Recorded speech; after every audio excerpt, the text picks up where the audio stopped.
क्या हुआ आंटी जी, सब ऐसे चुपचाप क्यों खड़े हैं?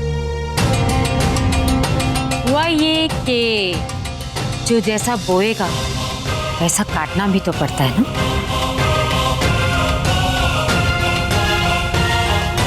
चल तू इन बेकार की बातों में मत पड़, नाश्ता कर ले, फिर जाना भी तो है।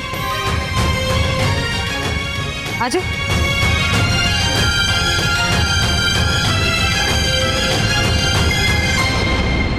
वीर जी, ये दोनों ना अभी फिर से उस किन्नर को ढूंढने के लिए जा रहे हैं। जे इन दोनों ने उस किन्नर को ढूंढ लिया, सारे किते किराए पे पानी पर जाना है, पासा पलट जाना है। रोक लो।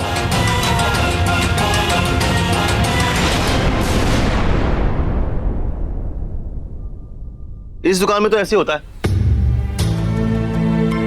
दिन में एक आधी बार कोई ग्राहक आ गया तो आ गया, वरना पूरा दिन बस मक्खियां मारो। और अब तो वो भी नहीं कर सकते, तुमने सफाई जो ऐसे कर दी है।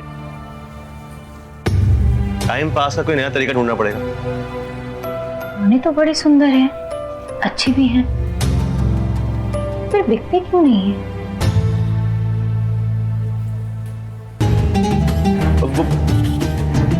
बहारो फूल बरसाओ, मेरी माँ आई है और रोज की तरह पूजा की थाली फिर से लेके आई है। माँ एक बात बताओ, आप रोज यहाँ होते हो, रोज दुकान में पूजा होती है, मुझ पे इतना विश्वास करते हो, फिर भी ना तो मैं चलता हूँ ना ही आपकी निकम्मी दुकान। दुर्फिटे मुंह, बेटा ऐसे ना बोला कर। भूल गया तेरे बाबूजी के टाइम में पूरे लुधियाना में सबसे अच्छी दुकान चलती थी ये। बेटा तू ना ऐसे दुकान को ना कोसा कर और ना खुद को कोसा कर, किसी का दोष नहीं है ये सब ग्रहों का दोष है पगले। और वैसे भी ना रोज दुकान में तिल का दिया जलाने से ना ग्रह शांत हो जाते हैं।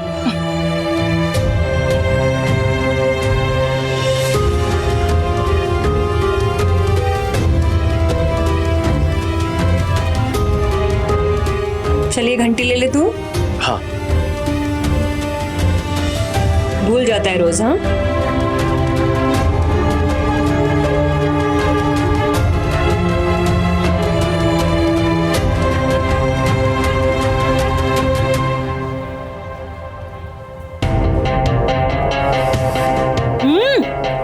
बजा।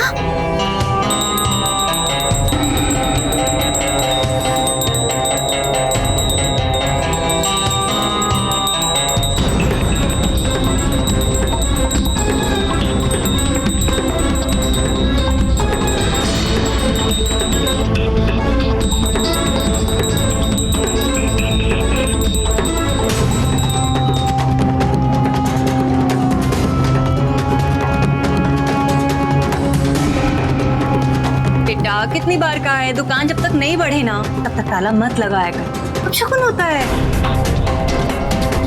सॉरी।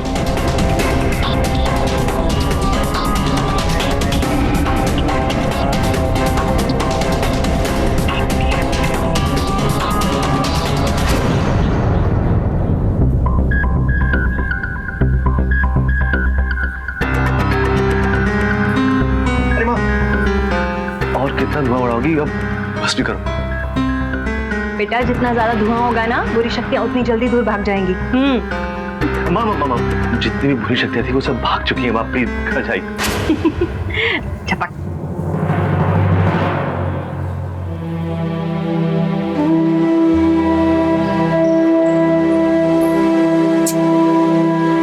बस मैं चाहती हूँ कि हमारी दुकान जल्दी से चल निकले और मेरे बच्चे की ना जल्दी से शादी हो जाए।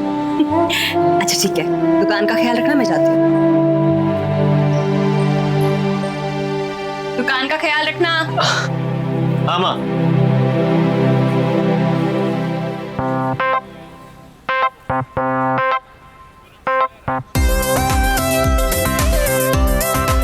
जाने से उनके जाए बाहर, थल्ले आजा कुड़िए, गई माँ।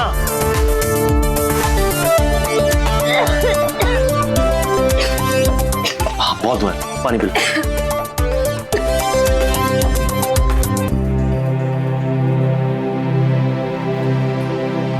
कहाँ इस धूल और धुएं के बीच में फंस रही हो? मेरी बात मानो तो अपने घर जाओ। नहीं जी, मुझे घर जाने के लिए मत बोलिए प्लीज। देखो ठीक, मैं तुम्हें घर जाने के लिए नहीं कहता, लेकिन ये रिश्ते नाते अपनी जगह होते हैं और काम अपनी जगह होता है। मैं तुम्हारे लिए इतना कुछ कर रहा हूं, लेकिन ये सब फ्री फंड में नहीं हो सकता। बदले में मुझे तुम्हारी हेल्प चाहिए। तुम ठीक हो तो काम करो, तो काउंटर संभालो। चलो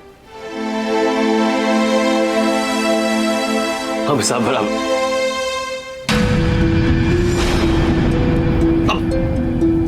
आइए जी, क्या दिखाऊं आपको? हमारे पास ना बहुत सारे खिलौने हैं और अच्छे अच्छे खिलौने भी हैं। ये देखिए, जैसे ये गुलाबी रंग वाला, या फिर मैं संभाल लूंगी जी। ये कौन है? जी मैं यहाँ काम करती हूँ। अभी नौकरी में लगी हूँ, तो बस यहाँ का जितना भी ये देख रेख का या फिर सामान बेचने का, खिलौने। ठीक है जी। अच्छा बेटा, किराया देने के लिए तुम्हारे पास पैसे नहीं है और दुकान पे लड़की रखी हुई है। अभी जाकर सेठ जी को बता। अरे नहीं जी, सुनिए, वो क्या है ना जी, मुझे नौकरी की बहुत जरूरत थी। ये तो इंसान अच्छे हैं, इसीलिए इन्होंने मुझे ये छोटी सी नौकरी दे दी। वो आप प्लीज किसी सेठ जी ने बुलाया, जाकर मिल ले। ये तो शाम को तुझे टंगवा कर ले जाएंगे।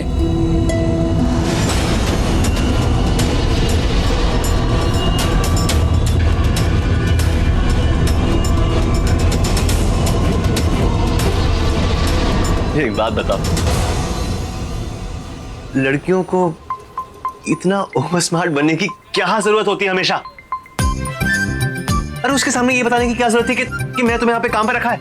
महीने में मेरे 50 खिलौने बिकते नहीं, लेकिन उस सेठ को अपना किराया हमेशा वक्त पे चाहिए होता है। अरे हमेशा की तरह इस बार भी कोई बहाना मार देता है, वो समझ जाता। लेकिन अब जाके उसे बताना पड़ेगा कि हाँ, उसको किराया देने के लिए मेरे पास पैसे नहीं है, लेकिन लड़की को काम न निकले हैं। अरे तू उसे समझ कैसे आएगा कि हमारे बीच में कोई जुगाड़ है? आप ही ने तो कहा था जी कि काम के वक्त कोई रिश्तेदारी नहीं। मुझे क्या पता था जी कि वो काम वाला नहीं, कोई रिश्तेदार निकलेगा। अरे 2 मिनट, 2 मिनट शांति, मैं कुछ सोचता हूं।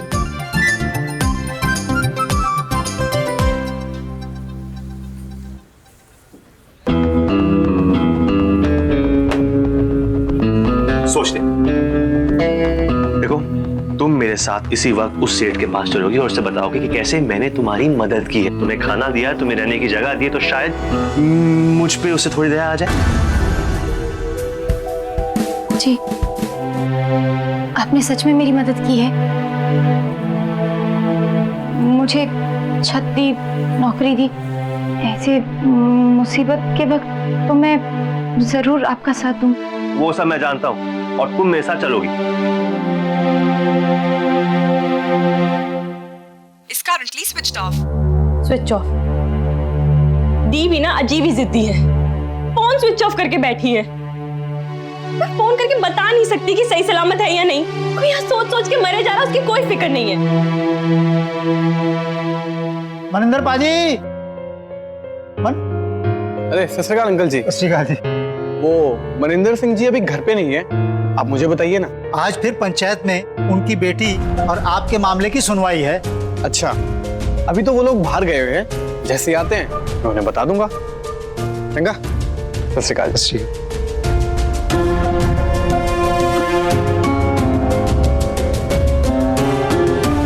सुनवाई का सही फैसला तो तब होगा जब इन सबको पता लगेगा कि सुरभि के पेट में पल रहा बच्चा मेरा नहीं है, किसी और का है। लेकिन इन्हें बताऊं कैसे?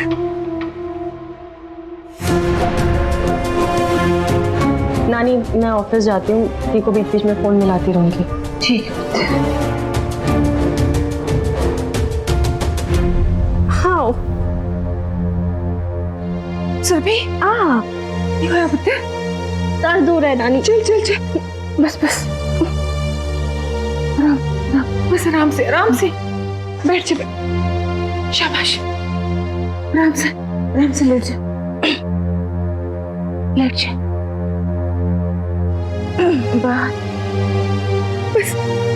वरुण, वरुण पुत्र, डॉक्टर ने फोन कर।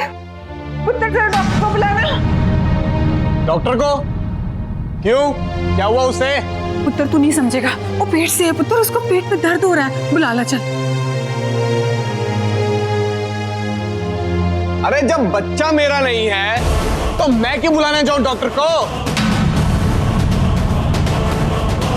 वरुण तेरा दिमाग इसका बच्चा है, वो जाए ना बुलाने के लिए, और उसे ही बुला लीजिए ना, जाइए, वही ख्याल रखे। तेरा दिमाग खराब हो गया वरुण। अरे कैसी बात कर रहा वरुण? अरे ठीक सुना चाचा जी आपने, ये बच्चा मेरा नहीं है। अरे जब पाप किसी और का तो मैं क्यों झेलूं? मैं नहीं बुला रहा कोई डॉक्टर वॉक्टर।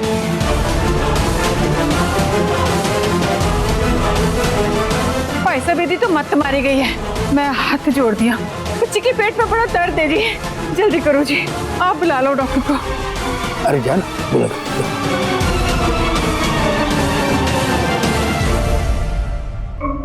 अब जब पंचायत में ये सनसनीखेज खबर फैलेगी तब बाप बेटे की शक्ल देखने वाली होगी। Best of luck Surabhi Singh. अरे अब कितना टाइम लगाओगी? वरना अगर लेट हो गए ना तो वो सेठ मेरा भरता बना देगा।